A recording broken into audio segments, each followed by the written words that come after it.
Sign the divorce and pack your things out of my house. You're worthless to me. What did you just say? My dad is dead? How? When?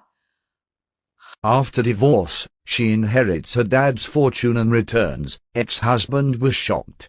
Esteemed viewers, welcome to luxurious true life stories. Please like and subscribe for more captivating luxury true stories. Let's get into the story. Cynthia Morgan woke early and opened the window to let in the quiet morning air. She checked her small notebook and carefully counted her weekly expenses, satisfied she had saved a little extra again. Living simply made her feel secure. Her late father, a hard-working mechanic, had taught her that peace came from discipline, not luxury, and she followed that rule faithfully. She prepared a modest breakfast, toast, eggs, and carefully measured coffee. Cynthia never felt ashamed of her lifestyle. She repaired old items instead of replacing them and preferred planning ahead to spending freely. To her, stability mattered more than appearances, and she believed a calm home was worth more than status. Joshua walked in dressed for work and frowned at the table. He complained about the simple meal and mentioned his co-workers lived better. Cynthia gently reminded him they were comfortable, but he looked around the apartment with quiet frustration. "I won't stay at this level forever," he said. Cynthia only smiled, not realizing his words carried dissatisfaction, not hope. That evening Joshua announced 2 colleagues would stop by after work. Cynthia spent hours cleaning the apartment and cooking carefully, arranging everything as neatly as possible. She wanted Joshua to feel proud bringing people home. When the doorbell rang, she greeted them warmly, slightly nervous but sincere. Among them was Mia Raymond, elegant and confident, dressed far more formally than the small living room suited. She observed the apartment quietly, the repaired furniture, the simple decorations, the homemade meal. She smiled politely at Cynthia, but her eyes lingered on Joshua's uncomfortable expression. During dinner, Mia praised Joshua's talent at work and joked that someone with his potential deserved a more fitting environment. Joshua laughed awkwardly and didn't defend his wife. Cynthia pretended not to notice, though her hands tightened around her cup. Mia's attention toward Joshua grew warmer as the night went on, and when they finally left, the apartment felt strangely smaller. Joshua simply said, "You tried," before heading to bed, leaving Cynthia standing alone beside the dishes. The next week Joshua mentioned Mia often. He said she understood corporate expectations and had offered to help him improve his professional image. Cynthia listened quietly while packing his lunch, encouraging him because she wanted him to succeed. Still, she noticed he no longer asked about her day at the bookstore. One afternoon Cynthia brought him homemade food at the office. Employees glanced at her modest clothes before politely directing her to his desk. Mia appeared first, greeting her with smooth friendliness and offering to hand Joshua the lunch instead.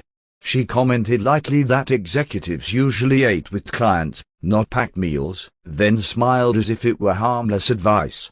Joshua later called Cynthia and suggested she stop visiting unexpectedly because it looked unprofessional.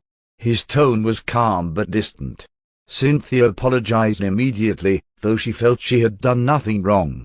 That night he stayed late again, and the quiet apartment no longer felt peaceful, only empty. Joshua received an invitation to a private corporate dinner held at an upscale restaurant overlooking the city. It was meant for senior staff and potential investors, a rare opportunity. Cynthia was excited for him and insisted on attending as his wife. She carefully altered her best dress, pressing every fold until it looked flawless in her eyes. When they arrived, the room shimmered with chandeliers and polished marble floors.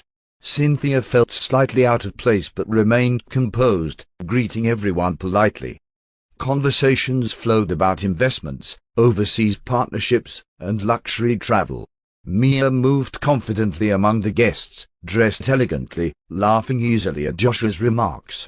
When Cynthia attempted to join a discussion, one executive gently redirected the topic elsewhere.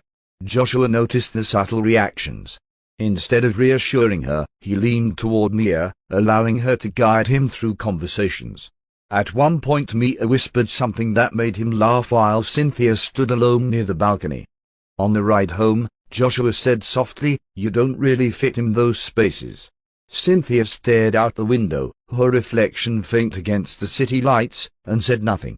After the dinner, Joshua's schedule changed noticeably. He began leaving earlier and returning later, often saying he had networking meetings. Cynthia still prepared meals and waited, but many nights the food went cold before he came home.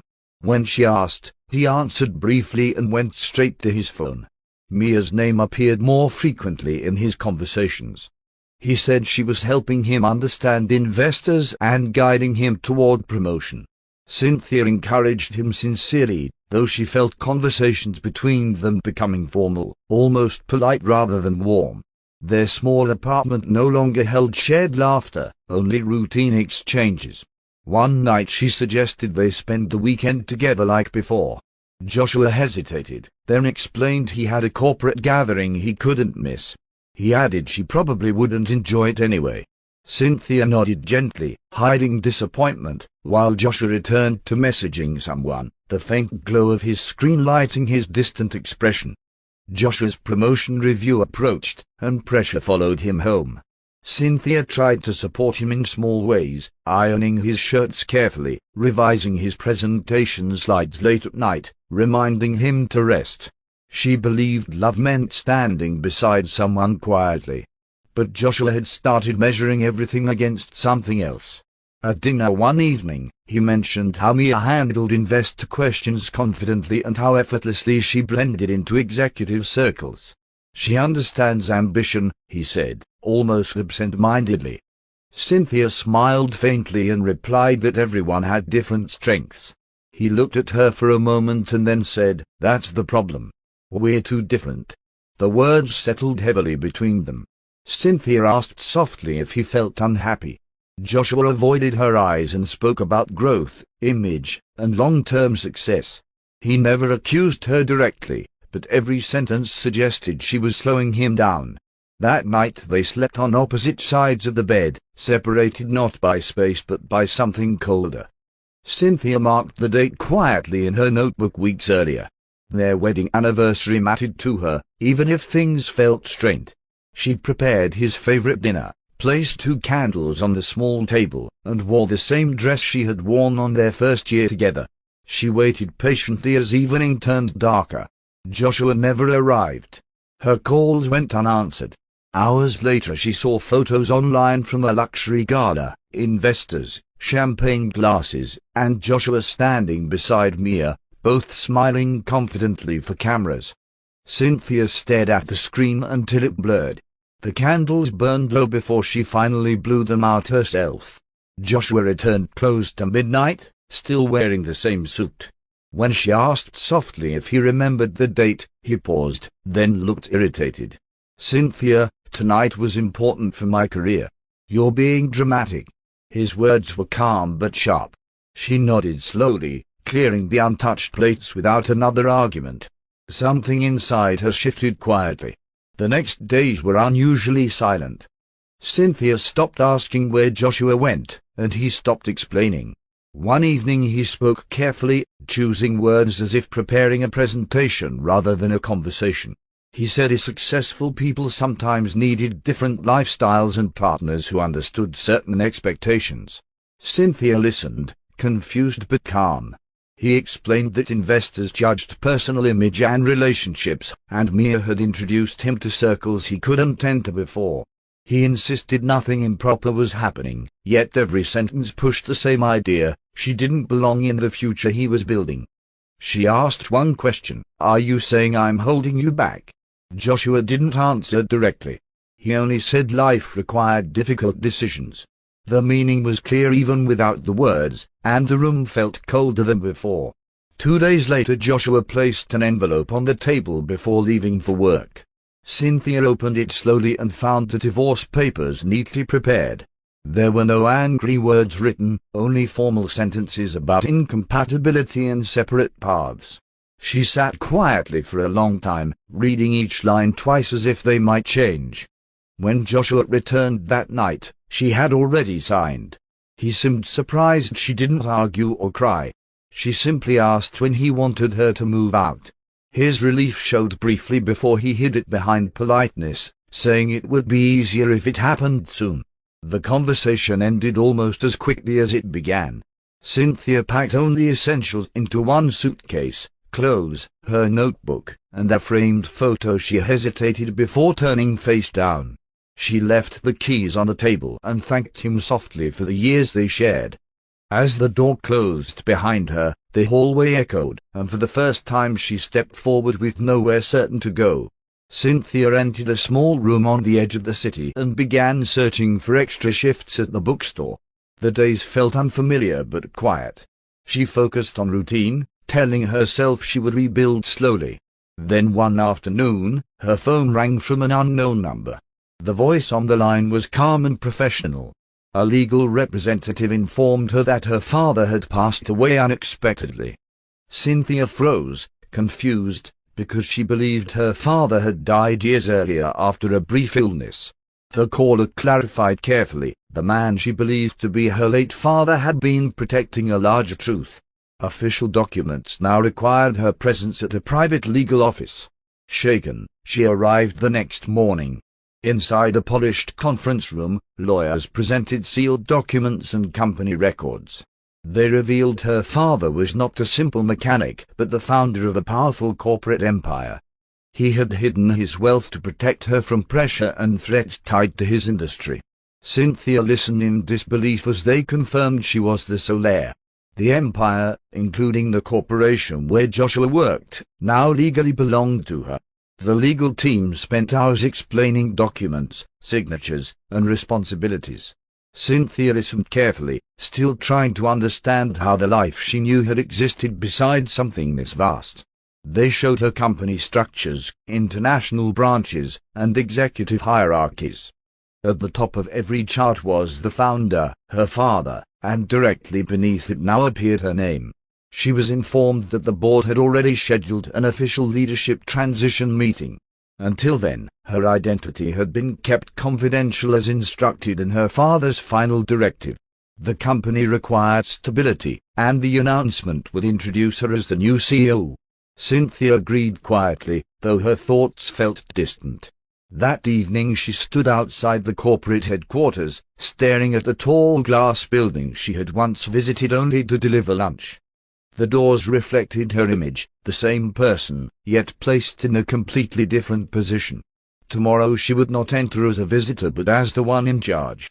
The executive conference room filled slowly with senior managers and directors, all expecting a formal announcement about the company's leadership transition. Joshua sat among them, adjusting his tie while speaking quietly with Mia, who looked confident and relaxed. Rumors had circulated about a new CEO chosen directly by the founder's legal team, but no one knew who it would be. The doors opened, and the board members stood first. Then Cynthia walked in beside them, calm and composed. For a moment the room stayed silent as recognition spread across familiar faces. Joshua's expression froze completely, disbelief replacing every trace of confidence. Mia's smile disappeared as she stared, trying to understand what she was seeing. The chairman announced the founder's passing and formally introduced Cynthia Morgan as the legal successor and new CEO.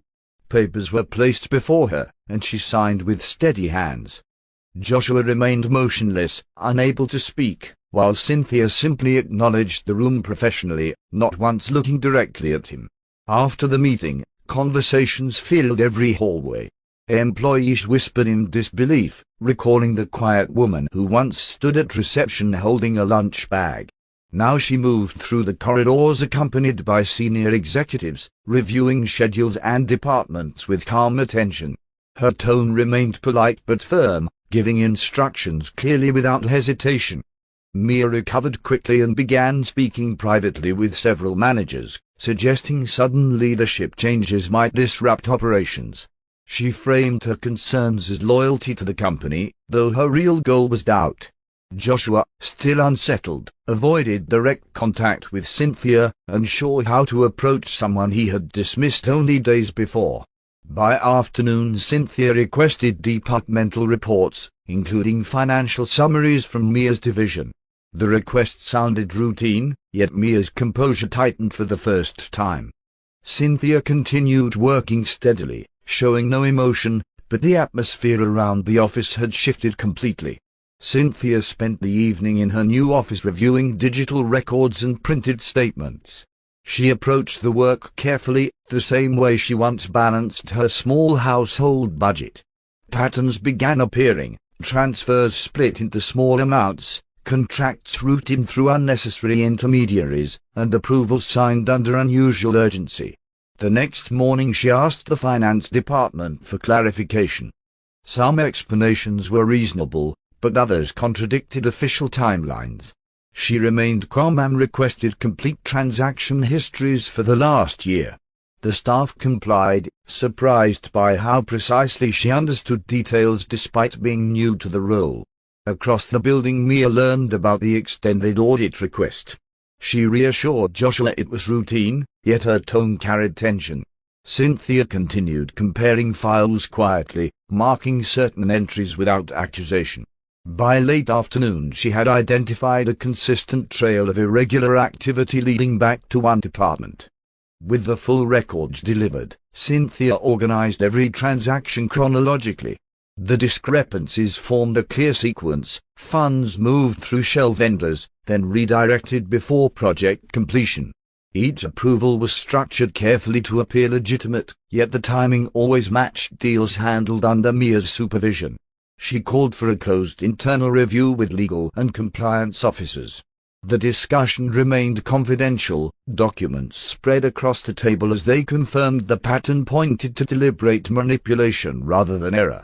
Cynthia authorized a formal investigation, but instructed them to continue normal operations to avoid alerting anyone prematurely. Meanwhile, Mia sensed something shifting. Access permissions changed, and certain accounts required secondary authorization. Joshua noticed the tension, but didn't understand it, assuming it was simply corporate restructuring. Cynthia kept her composure in public, but privately she prepared evidence that would soon require confrontation. Joshua was summoned to a routine departmental review. He expected discussion about upcoming projects, but instead compliance officers asked precise questions about approvals he had signed months earlier. Many documents carried his authorization, though he barely remembered reviewing them. Mia had always prepared the summaries and assured him everything was standard. As details unfolded, Joshua understood the structure. He had unknowingly validated transactions already altered before reaching him.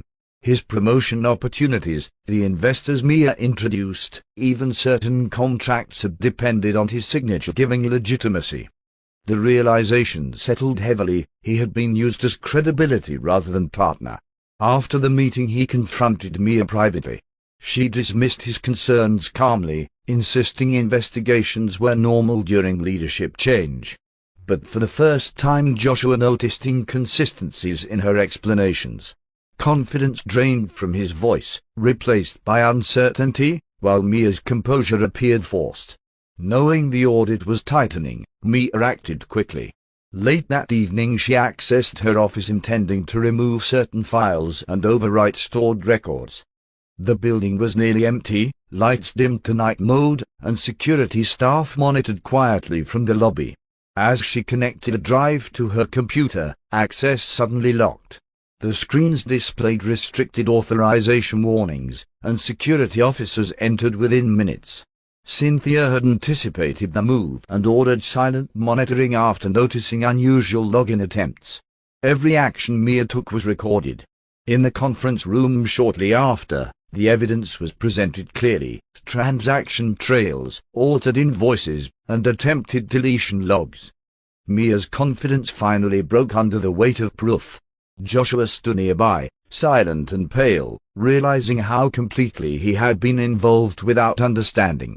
Cynthia remained composed, instructing legal authorities to proceed formally. News of the investigation spread quickly through the company, but this time the whispers carried relief instead of doubt.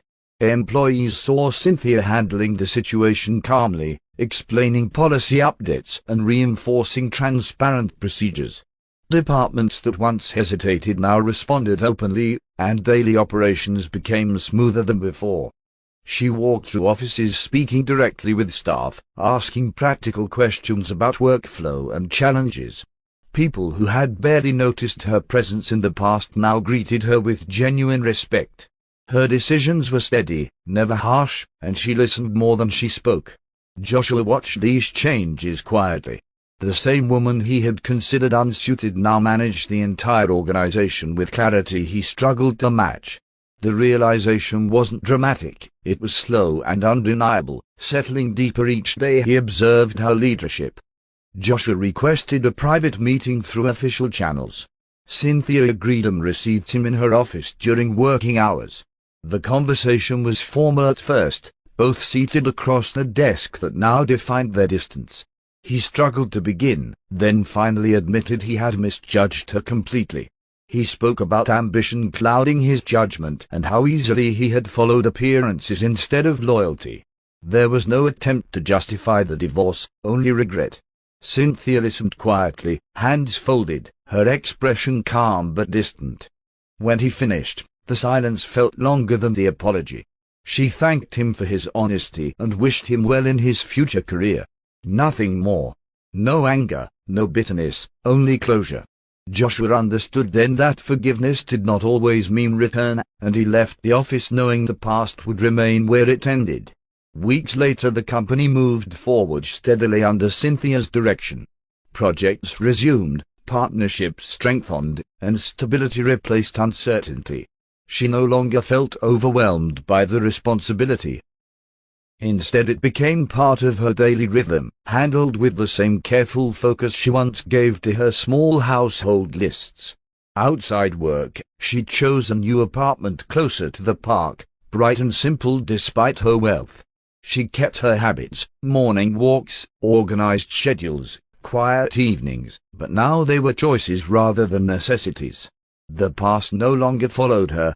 It had simply shaped her decisions. One morning she paused by the window before leaving for work, sunlight filling the room.